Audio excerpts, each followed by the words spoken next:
afterwards. So I'm really excited to have Coach Lunt. Coach Lunt's been a conference coach of the year. He was the head coach at University of Puget Sound for 12 years. 12 years. I know he doesn't look like he's old enough to have been around college basketball for that long, but he was there for 12 years, now going into year 3 at Pacific University. I'm fortunate to get to work with him. He's a great coach, gets a lot out of the players, really motivational. But more importantly than that, he's a solid father and mentor to me. And I feel like I learn a lot from you, Coach, every day. I definitely appreciate the opportunity to coach college basketball and work with you. So I really appreciate you taking some time to hop on here tonight with all these players and coaches. Thanks for having me, Coach. Well, I want to hear one of my favorite stories. Talk to the people a little bit about how you got into coaching. Tell us that story about your first kind of maybe high school, San Diego to college, and then how you got into coaching in the first place. Well, before I get going on that, I want to talk a little bit about what's going on, in America and in the world right now, because I just think it's something that's been heavy on my heart, and and just it's really, really sad what's going on. And I talk about one of the things I always talk about with leadership is I think in order to really be truly considered a leader is embracing responsibility for actions. And I know that for myself, I just want to continue to get better as a person, as a coach, as a leader, as a father, and just everything going on really breaks my heart. I just wanted to make sure, I touch base on that. I know we want to talk basketball and we want to do all that great stuff, but just the support that, we have, with everything going on. I just wanted to make sure I address that and we address that, because it's heavy on my heart. And there's got to be changes. And I think, being quiet about it and not talking about it, I just don't think that's the right way to do things. So, as a leader, I think, embracing responsibility and, speaking up about, what's wrong, with a lot of things going on. So, I just wanted to touch base with that. It's been really heavy on my heart. And I think, we've all got to get better. And it starts with looking, I know for myself, look at myself in the mirror and how can I be better, with everything. So I just wanted to touch on that real quick. But just to kind of go back with the coaching piece, I didn't really realize how much I loved coaching and that's what I wanted to do until I really got to college. So I ended up going to Pacific Lutheran University, which is another school that's in our conference. And going into college, I knew athletics was something that was very, very important to me. But I wanted to also, get a degree, and the degree that made sense to me was business. My mom owned her own business, and so I came in with this mind frame of let's go into business. And so my freshman year, I took an economics class. I took a business admin class, and it was just one of those things that I realized, right away, that's not the direction that I wanted to go. And I think that's one thing that's great about, when you're searching for that right college and that right fit is, going to a place where, that there's options of what you want to do as far as your degree goes.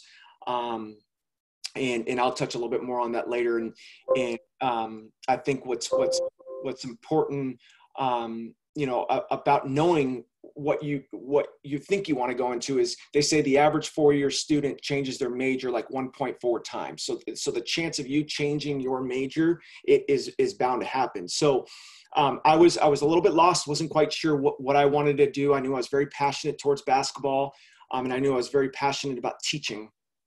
So I was fortunate enough to have a J-term class with our football coach at the time. His name was Frosty Westering. And he was he's a Hall of Fame coach, won 5 national championships. He's kind of like the John Wooden, a very similar philosophy as Coach Wooden, but at the Division III level. And I knew after I took his J-term class, which was a month long, that coaching is what I wanted to get into, and teaching, and not only teaching about the game of basketball, but also teaching about, all the life lessons that I had learned and, was continuing to learn. And then, so I changed my major, I changed the direction, knowing I wanted to go into education because that was important for me. And then knew that coaching was something that was really, really important. I decided that was the route I was going to go. So I signed up for my spring semester. All my classes were, around education, around coaching, a coaching minor, sports psychology, you name it. And so my spring semester, I was fortunate enough to have a class called Applied Sports Psychology, which was taught by Dr. Colleen Hacker, who at the time was the women's national soccer team sports psychologist. So she worked with the gold medal women's soccer team. She was their head sports psychologist. And so great mentor to have. And that really, really sparked, my direction as far as wanting to go into coaching. And then obviously, the love for basketball I had, that's what I wanted to do. But going back to what Coach had talked about before, the first coaching experience I ever had, I was 17 years old, and I just got my first job, and it was I'm from Southern California, so it was at the Mission Valley YMCA down in San Diego, and just got hired. Was whatever my boss told me to do, that's what I was going to do. I just was like, hey, make great first impression. So my boss at the time, Dalvon Logan, said, hey, I heard you're a pretty good basketball player in the area. We've got a Sunday clinic that we were trying to, have someone coach. Would you be interested in doing that? And I said, absolutely. I'd love to do that. So he's like, it's 5 weeks. It's Sunday, I forget the time, but it was like 2 hours. So like 12 to 2 p.m., just work on fundamentals, all the basics. So in the back of my mind, I'm thinking that this clinic was going to be for, young athletes, working with them, developing their skill. And so I was all excited, had a plan all set up and ready to go. So I walked into my boss's office on Sunday before the clinic. And he's like, hey, you ready to go? They're excited. They're going to be on court A. So at the YMCA, there was 3 courts, A, B, and C, and they're all separated with the dividers. So I walk out to court A, and there was about 40 to 50 senior women, all basketballs in their hands, dribbling around, and so kind of waved at them. Went to court B. And there was no one on court B, and then I went to court C, and there was no one on court C. So I go back to my boss's office, and I go, hey, where are the kids at? He's like, no, it's not a clinic, basketball clinic for kids. It's a basketball clinic for 50 and over women. So my first coaching experience ever was with 50-year-old women. So my youngest or female was 50, and my oldest was 81. And we ran a clinic for 5 weeks and had them in the stance. If they, running suicides, if they're missing layups, I mean, we did it all. And it was a great experience for me. And it was actually one of those things where I'd never thought about coaching. All I thought about was playing, high school basketball, then going to play college. Like those were the things that were in my mind. And it was first time that I ever was like, this is kind of fun. This is interesting, and it's a different, it's a different idea, as far as what you've been accustomed to, as far as play, work on your skills, open gym, pick up ball, all that stuff. Now it's like, strategizing, thinking about the game in a different light. And so was a great experience for me, and ended up coaching them. They actually have a senior women's league.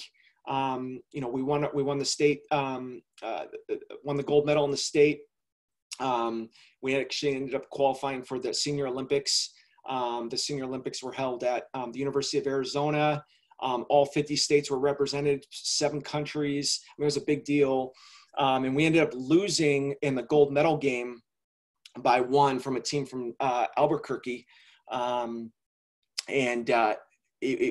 Overall, just a great experience. So that was kind of in the back of my mind. It was something I was passionate about. I didn't really necessarily know that coaching was exactly what I wanted to do until after, my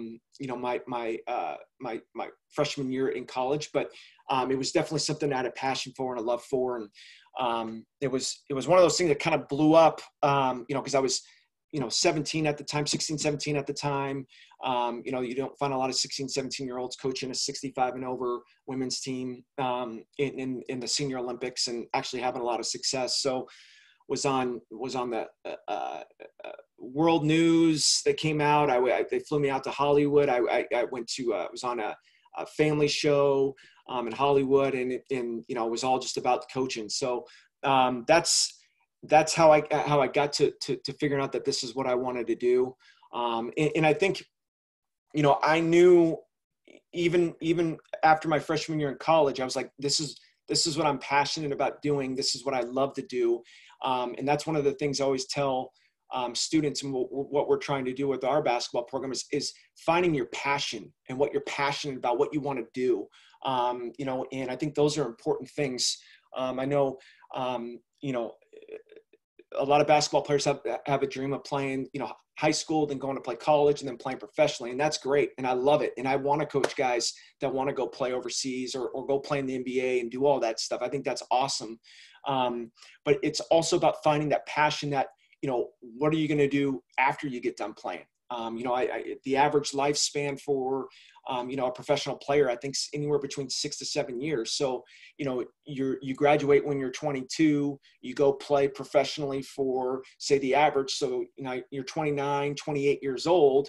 Well, what's next in life? And so I think, keeping your passion for what you love to do with basketball and hoop and wanting to achieve, all your goals is a great thing. But also finding a passion for what you want to do next is just as important. And with all of our players, it's one thing that we emphasize is that, like, this 4 years that you've got in college, we want you to accomplish all your athletic goals and all your dreams athletically, but we also want you to be in a position that when you do graduate, what that next step is. So if it is going to play professionally, great, go do that. But what's going to be that next step when you get done? Because it's very rare that you're able to retire when you're 30, 31 years old, and so knowing what that passion is for that next step. And that's one thing that I'll say to everyone here, is you've all been accustomed to, kindergarten, to elementary school to middle school to junior high to high school to college to the real world. And so I think really, really having a mindset when you're in college as far as what's that next step going to look like, finding out a passion of something that you love to do. And don't ever lose, the dreams of what you want to do athletically too. I think that's extremely important, but having a plan as far as that next step is so important. And it's something that we really, really emphasize with all of our guys. So I became extremely passionate about coaching. I wasn't good enough to go play overseas or do anything like that. So that was way out of there, but I knew that I could make an impact in the coaching world and follow through with something I love to do and was passionate about that. So chase your passion as far as hoops go. I love it. Do it, but also start developing that passion for something else you want to do, after that hoop life gets over with as far as playing goes. I think that's great, Coach. And it's obvious you're passionate about it. You can tell we get talking sometimes and we're both just so fired up that it's good. And face to face, sometimes we're spitting at each other, but now over Zoom, we get a little bit of at least a buffer. But I think finding your passion, something that's huge. And obviously you have impacted hundreds and hundreds of kids and coaches. So I appreciate that. Tell us a little bit about why you've stayed at the Division III level. I know you've had opportunities to go other schools. Talk to us a little bit about what Division III is and why you've stayed at the Division III level. I love the purity of the student athlete at this level. You really get to focus on, and that's in that you don't at the other levels either. Just for what's fits my personality, the responsibility of making sure that our guys and your guys are accomplishing, are doing everything right in the classroom, in the community, and then on the basketball floor. I think it's a lot of responsibility, but it's the responsibility that I love. One of the things I always say is that, you could come to Pacific and this is just the philosophy with a majority of Division III schools is you could come to Pacific and, your freshman year to your senior year, 4 straight years, we could go 4 straight years undefeated, win 4 national championships, which sounds awesome. But they're going to fire me even if we win 4 national championships and go 4 seasons undefeated, if our guys aren't getting it done in the classroom or if our guys aren't doing the right thing in the community. And so there's a lot more to it. And I think that you embrace responsibility with that as far as, really, really challenging your guys to do everything right in the classroom and find their passion in the classroom, give back to the community, which is so big. And then obviously we want to win as many basketball games too. So those are the things that I think have really kept me, at this level, and the nature of the business at when you start getting to the higher levels is strictly all about winning. And I'm pretty sure all of you guys on this Zoom call can, think of, things you've heard about, all kind of, somewhat corruptness, with higher levels. And I think that at our level, it's pretty pure. So that's really, really what I love. So being able to impact our student athletes in the classroom community and on the basketball floor, or really, really what's kept me at this level. That's awesome. And I totally understand that and respect that and feel that. And you can tell in your passion for it. Let's talk a little bit about what your philosophy is and kind of what obviously you've passed on to me for what we look for, but talk to us a little bit about when you're recruiting, what are the things you look for in a player? Right. Well, I always, one of our core values that we'll talk about is circle of control. So focusing on the things that you can control, and then, eliminating the things you can't control. That's always so easy to say, but it's a lot harder to do. And so, one of the things with recruiting is finding players that are focusing on the things that they can control. So I know a lot of times players have this mindset that, hey, if a college coach comes to watch me play, I've got to score this amount of points. I've got to do, get this many rebounds, get this many assists, get this many steals, a lot of statistical stuff, which I don't necessarily think is the case. And that's not just for us, but I think for, a lot of college coaches out there, a lot of the things that they want to see have nothing to do with you, making 10 3-pointers or you having a significant dunk or, blocking a shot. I think a lot of it has to do with the things you can't control. So, these are the 5 things I always talk about, with high school kids, AAU kids, 7th, 8th grade, whatever age is, one of the things that coaches want to see out of you is, are you coachable? And what I mean by that is, are you looking your coach in the eye? Are you respectful? Are you listening to them when they're coaching you up, when they're getting on you? I know for our program that we're going to coach you hard and we're going to coach you tough. And that's how we do things. So being coachable is really, really important. And I think one of the things that I like to see when I go watch players is how are things. I love to see when things aren't going well for players, because I think you learn a lot about a player when things aren't going their way. It's always easy to be slapping high fives and being really coachable when things are going your way. but it's a lot harder to do it when adversity's hitting. So, I think that's one of the things that I love to see is when I go watch a player and things aren't going their way and just seeing how they react. I think that says a lot. So being coachable, and I'm pretty sure a lot of you know what coachable looks like and what non-coachable looks like. We really, really want to focus on players that are going to be coachable because at our level, it's, and especially at Pacific, you're going to be getting challenged in the classroom. You're going to be getting challenged, on the basketball floor. So we've got to know that there's an aspect with you where you are coachable, and that's important. Second thing is being a great teammate. I want to see selfless players. Part of being a great teammate is being selfless. And I think one of the things that's important to understand about being a great teammate is most times when you talk about being a great teammate, the first thing people go to in their minds is a teammate that's always encouraging, always slapping high fives, always doing all those great things. And that's always being positive. And that is so true. And that is one part about it. But I think the part that kind of goes or doesn't get talked about that much because it has to do with conflict is, for us, what a great teammate is someone that's going to hold their teammates to a very high standard as far as excellence goes, and isn't going to be quiet about things. And one of the examples I always bring up is, if you're running suicides, and your coach says to you, touch the lines, and you're running next to a teammate and they don't touch the lines. This is the part of becoming a great teammate comes into play is you got a choice there. You can just, act like you didn't see it and just kind of let it go. And that's not being a great teammate in my opinion. Or you've got the responsibility to hold that teammate accountable.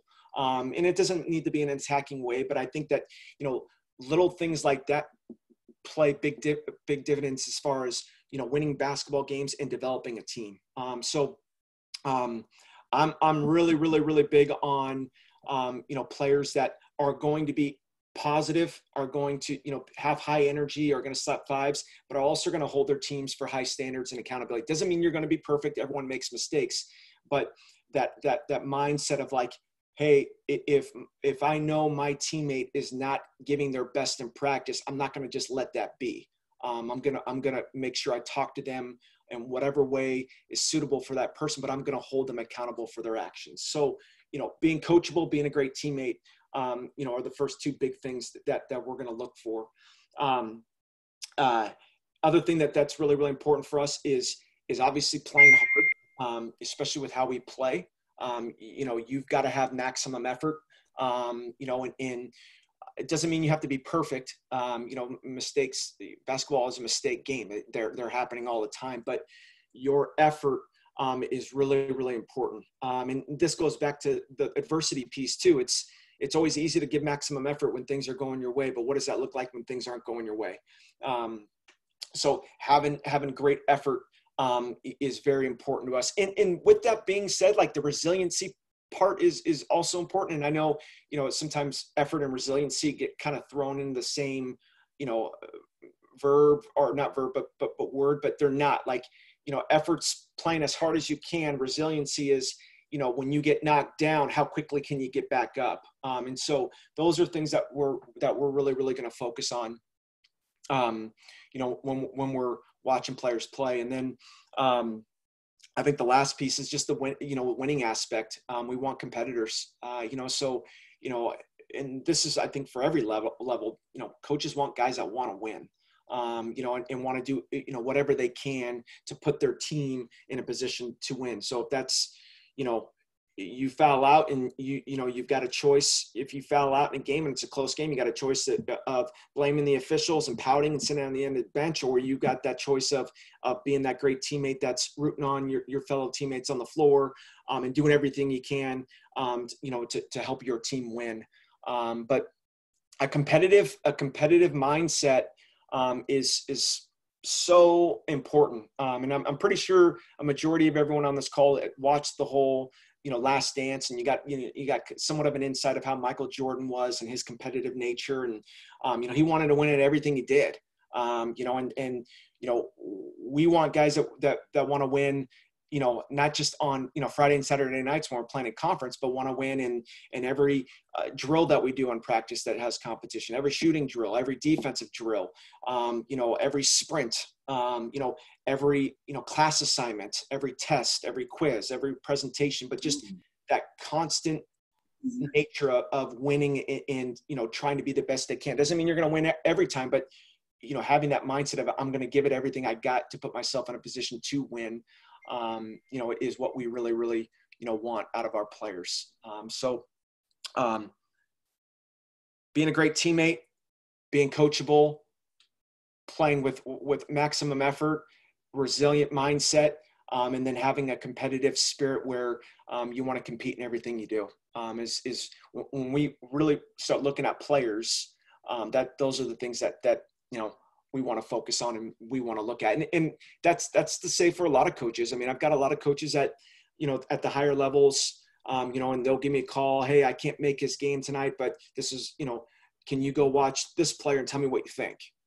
And a lot of the times when I call those coaches back, they're not asking how many points they scored. They're asking, well, how did he react with this situation? How was he with his coach? I mean, those things are all come into play. It's not just about how many points you score, how many points you average. It's a lot bigger picture than that. And I think that's really what we're trying to focus on when we're looking at our recruits. I love it. And that's why I love working with you, Coach, because those are all things that don't have anything to do per se with putting the ball in the bucket. And I think that's a great lesson for all the players watching, is just to see that, how you treat your teammates, how you treat your coach, how you treat the custodian, respect, all those things.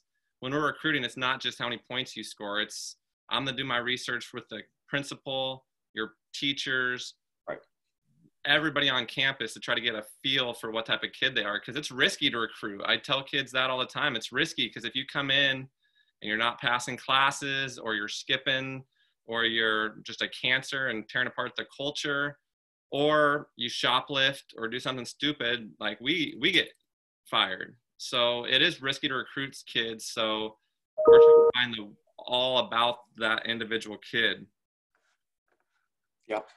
What are some things, talk to us a little bit about the style of play, because that's one of the things that I love, and one of the reasons why I've always been intrigued by your coaching is the style of play. So talk to the people on here a little bit about the style of play that we do. Well, we're very up tempo, and very, very fast. I mean, if you've ever come watch us play, we're always gonna be top 5 in the country in scoring. We were close to 100 points per game. We play a lot of guys, which is a lot of fun. And we're going to have a mind, our philosophy as far as on the floor is just attack.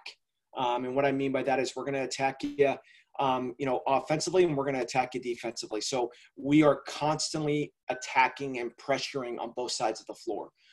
So one of the things that I'm really big on is, the skill development piece. So, developing you into a really good, offensive basketball player and defensive basketball player. And then letting you go out there, and letting you, do what you do. So, we give our guys a lot of freedom, to play. And I think, when you give our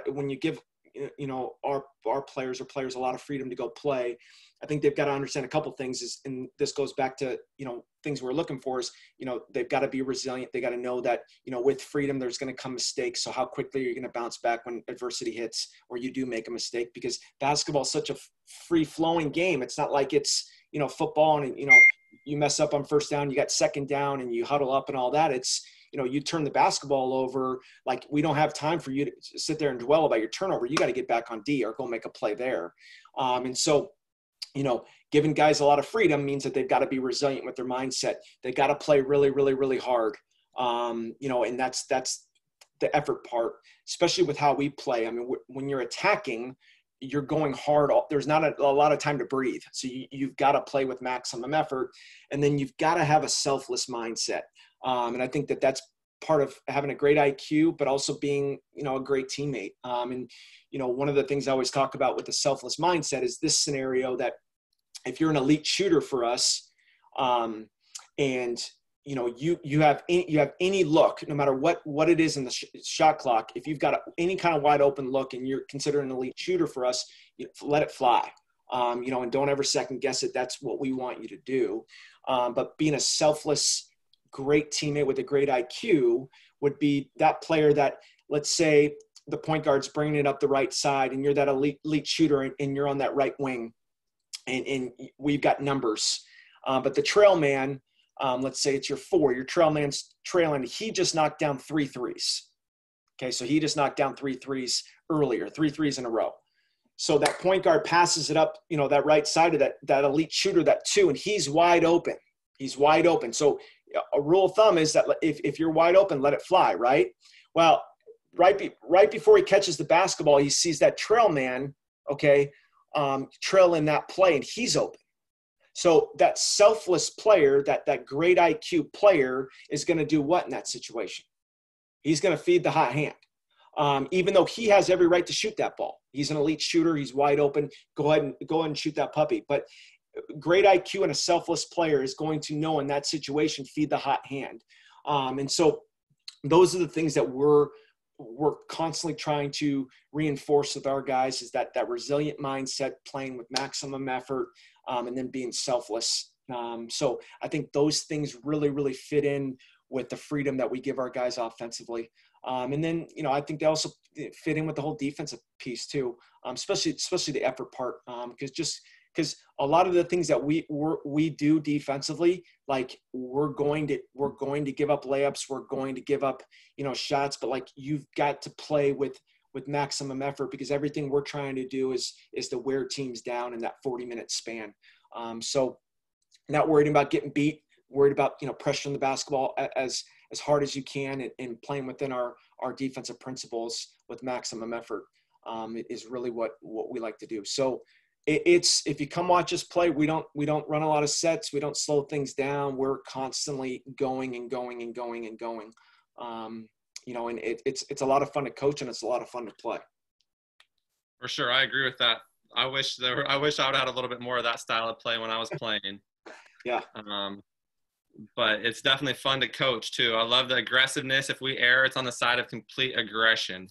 Never an easy pass for 40 minutes. So, right. Well, Coach, do you guys, I can open it up here for questions. If anybody, because I know there's some coaches watching, there's some players that are on, some high school players, some coaches. So we can open it up. If you guys have a question, you can just drop something in there, or you can unmute yourself. I think everybody's set up to where you can unmute yourself if you have a question you want to ask. Or you can either drop it in the chat box if you're scared or shy about your voice. If you want to, you can unmute yourself and ask if there's any questions. That you guys want to hear Coach Lunt talk about. So we'll give him a second. How about this, to type in the chat for all the players? What is the most important skill? I'll answer that in a second, but what I like for everyone to, thanks Sam for the question.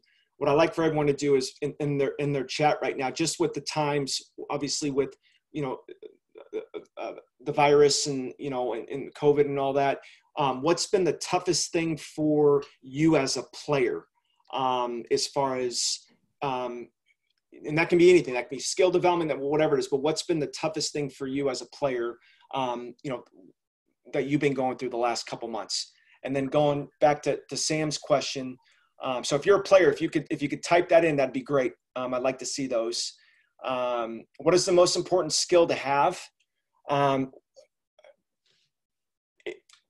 we talking strictly basketball skill, or are we talking just full package? Sam, if you want to unmute. Basketball skill. Okay. Yeah.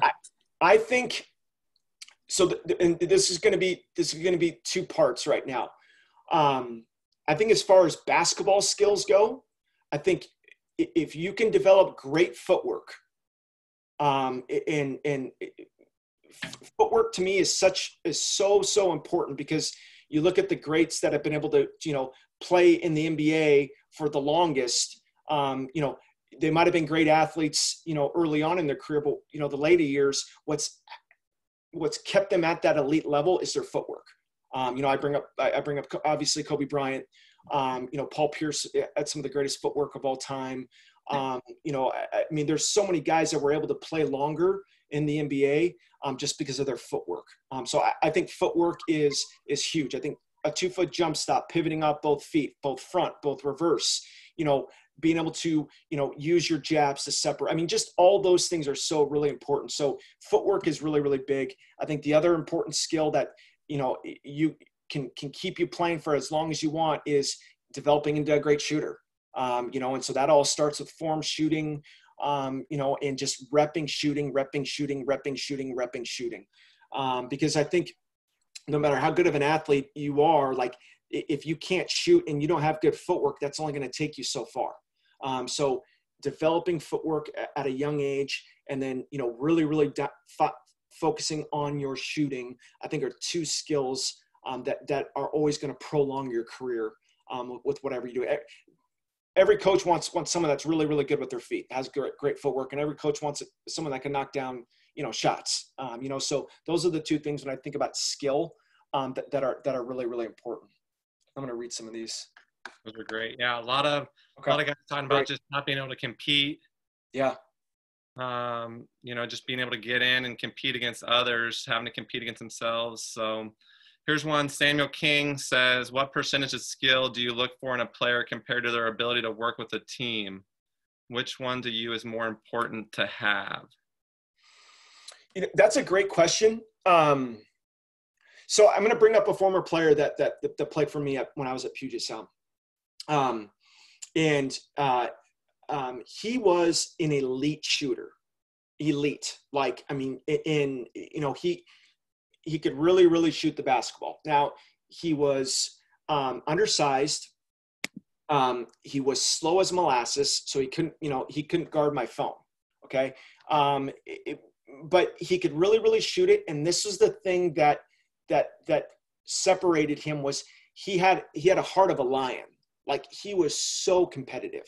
And so, no one recruited him to come play, college basketball. We were the only ones that looked at him, because I just seen him in practice and I saw his competitive spirit. And then the fact of the matter with how we play,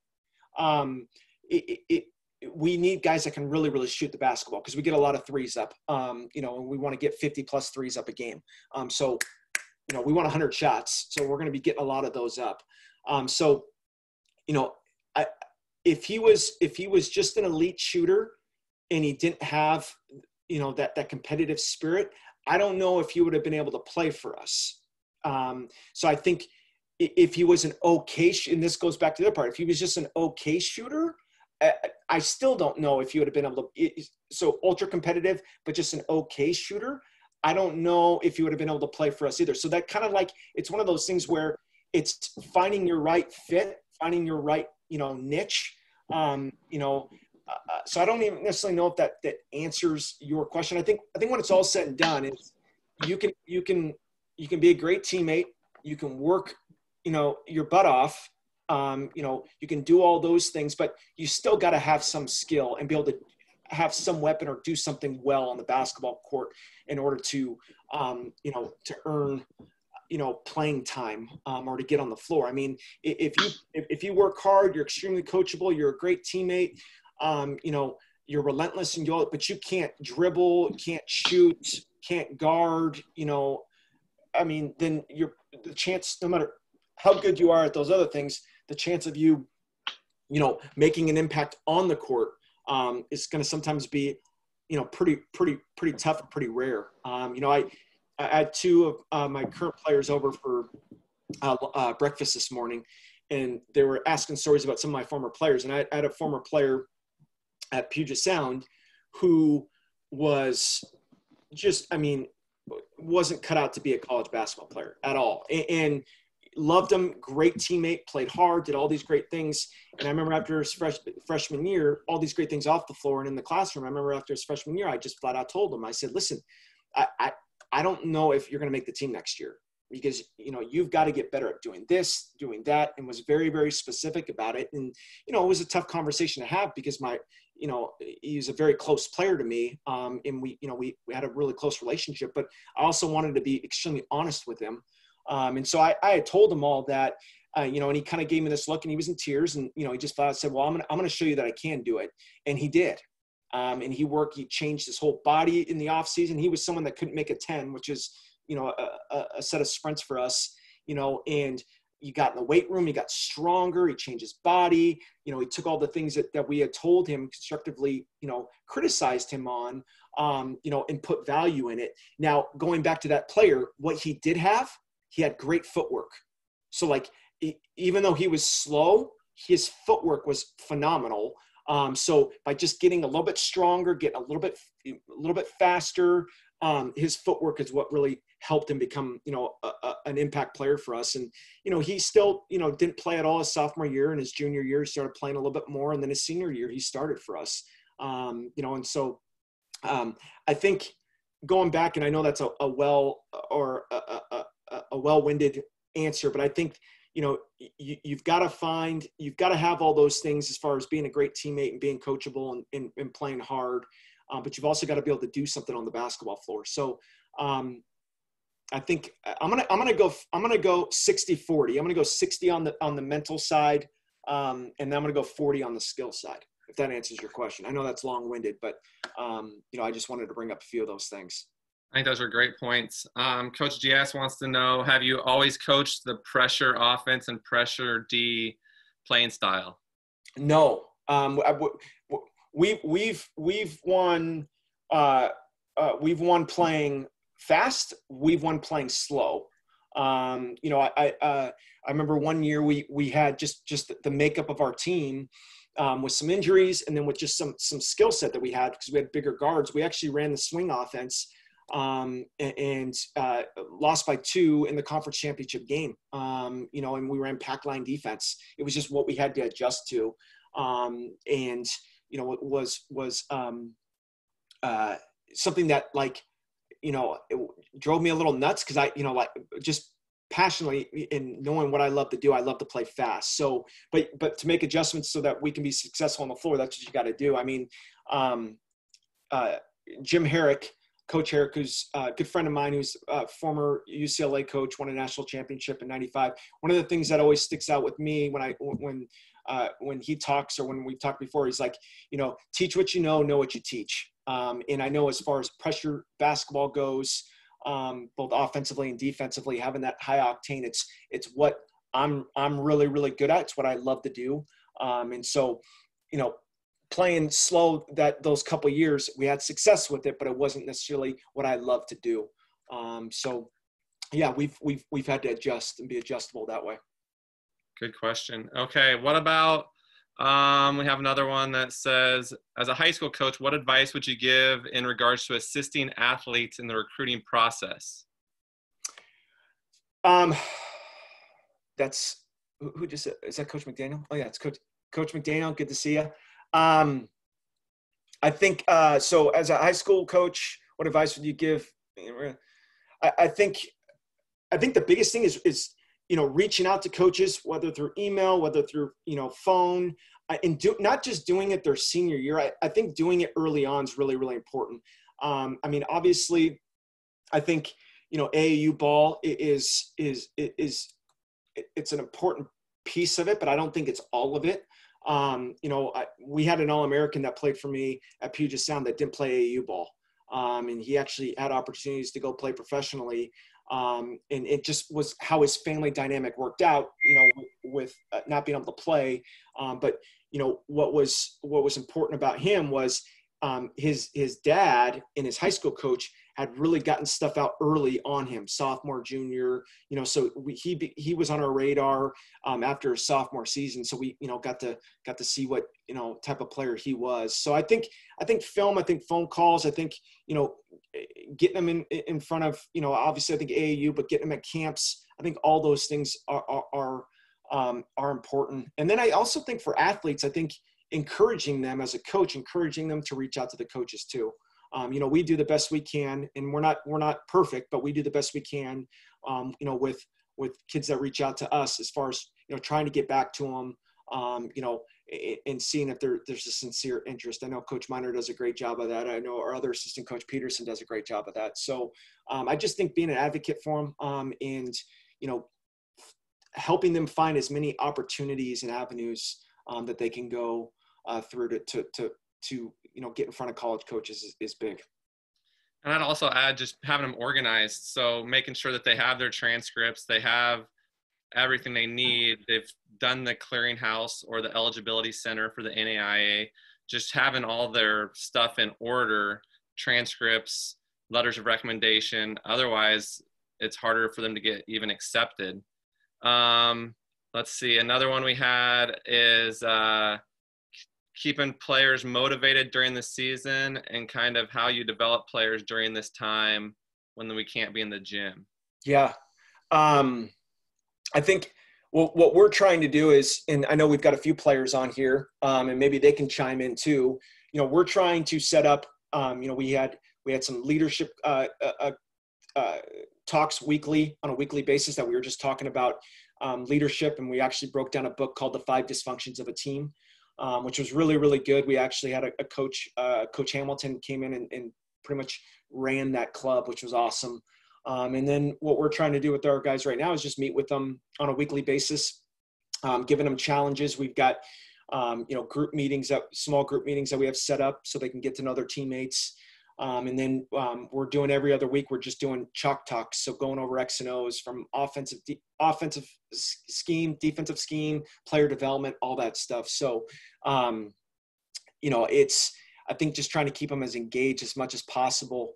That's what makes Zoom so great. It is important, but not just thinking about basketball. This, one of our core values is continuous improvement. So having a mindset of always improving, what are some things that you can do to become, I'm reading a lot of these, and it's like, hey, I can't get to the gym. I can't, toughest thing, competing. One of them was playing against other players, not having competition, not getting in the weight room. I mean, all these things are really, really good. So the whole idea that I'd like for you guys to take is, these are the things you can't control right now, but what can you control?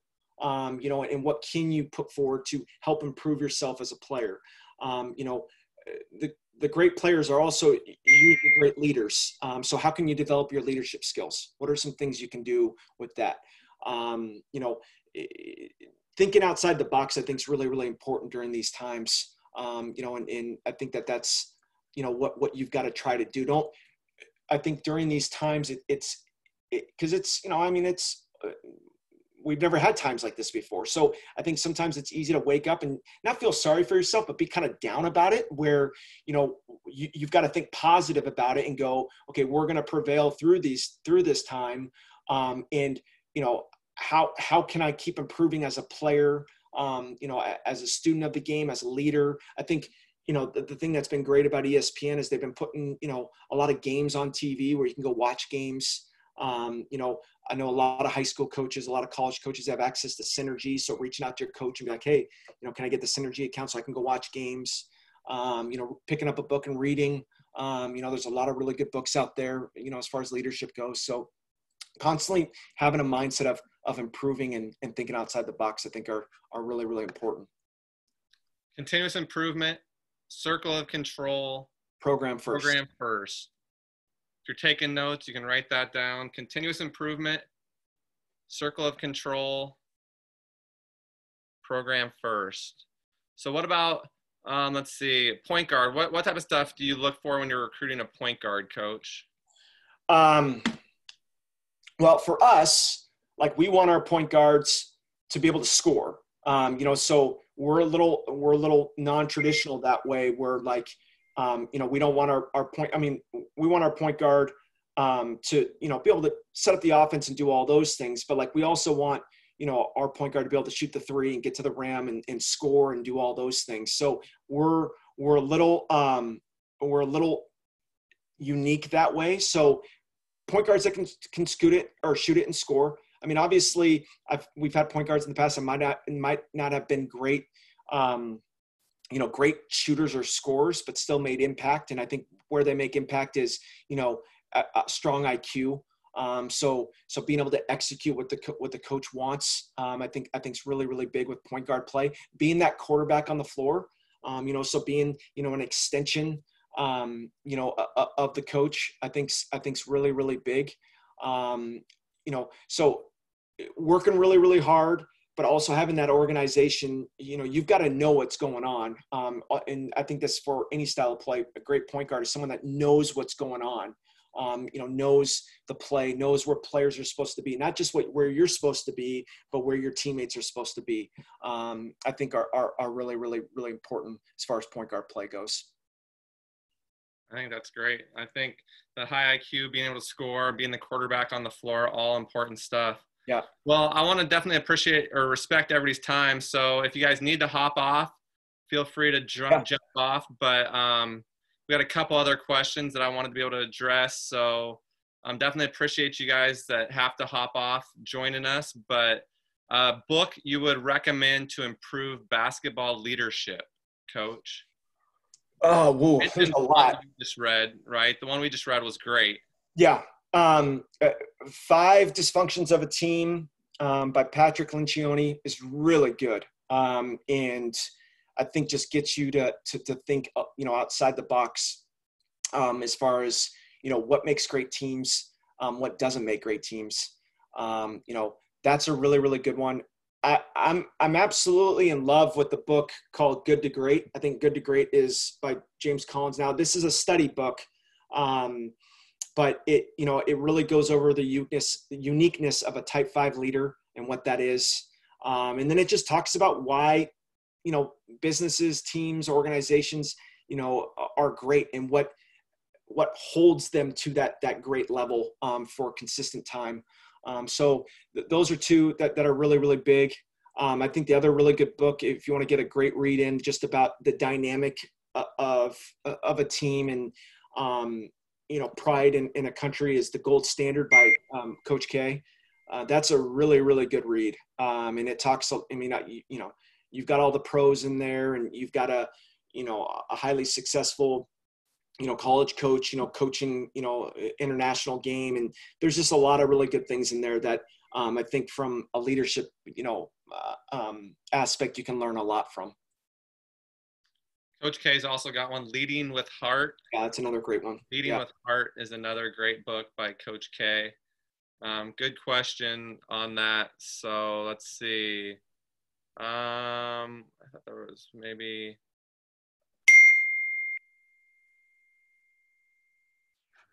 about scouting during the COVID, or scouting during this time when we're looking for character and coachability. How is that going?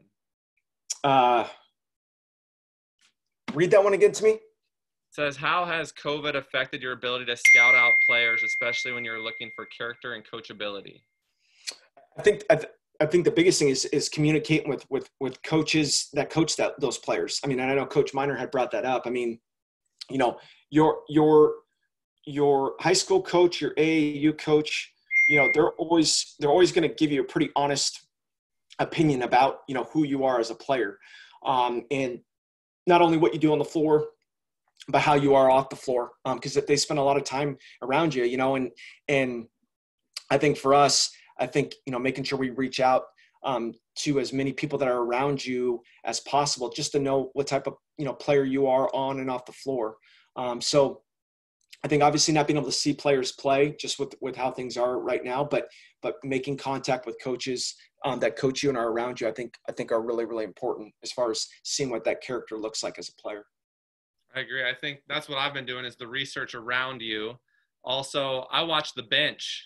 Yeah. Especially when I'm watching a highlight video, because I know the shot's going in, right? Because otherwise, why is it on your highlight video, So if you're missing shots on your highlight video, get a new editor, get a new producer of your video.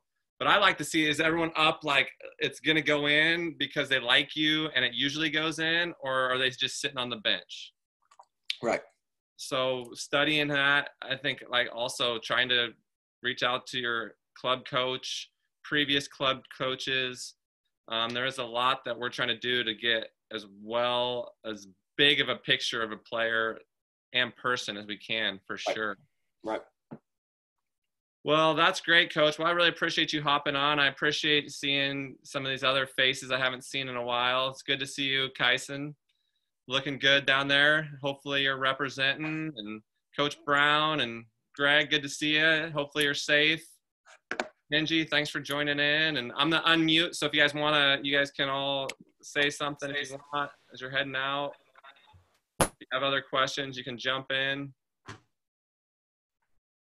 Just thanks for doing this. Appreciate it. Enjoyed it. Coach. Thank you, Coach. Kyson, where are you at? Are you in Klamath or Medford, or where are you at? Right now I'm in Klamath. Oh, nice.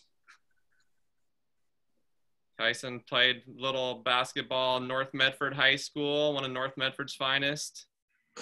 Then are you healthy now?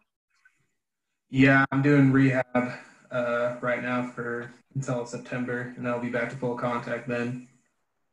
I bet you Coach Parnell's pretty excited about that. I've been waiting for this moment for a long time. Great. For sure.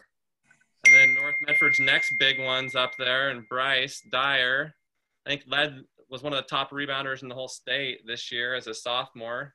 How many rebounds do you get a game, Bryce? I think you're still on mute. A little under 10, like 9.6, 9.7. Love it. It's great. How many offensive rebounds? 4 or 5, I think. How many of those were off your missed shots, though? Or were they off Trayson's? Not too many. I mean, I didn't shoot that much, or not too many, I don't think. I got to see you play a couple times, Bryce. I was really impressed with how you bought into your role. You had some scorers on your team, and you set a lot of really good screens, and you run the floor really hard. And I really thought that stood out, that you run the floor every time, even though the guys weren't always giving the ball up ahead to you. Yeah. You were still sprinting the floor, and that really stood out to me for sure. Thank you, Coach. Definitely. We'll see you guys. Thanks for joining in. Good to see you, Mr. Woods. We'll Thank you. Some film. Hi, you're welcome. Thanks for coming. Coach Lunt, Ethan was asking about Synergy, just some video stuff to be able to watch for next season. Yeah, Ethan, hit up Coach Peterson because he handles all that stuff. Send him a DM on Slack, and then he can get you all hooked up with that. Awesome. And we're actually going to do with our X&O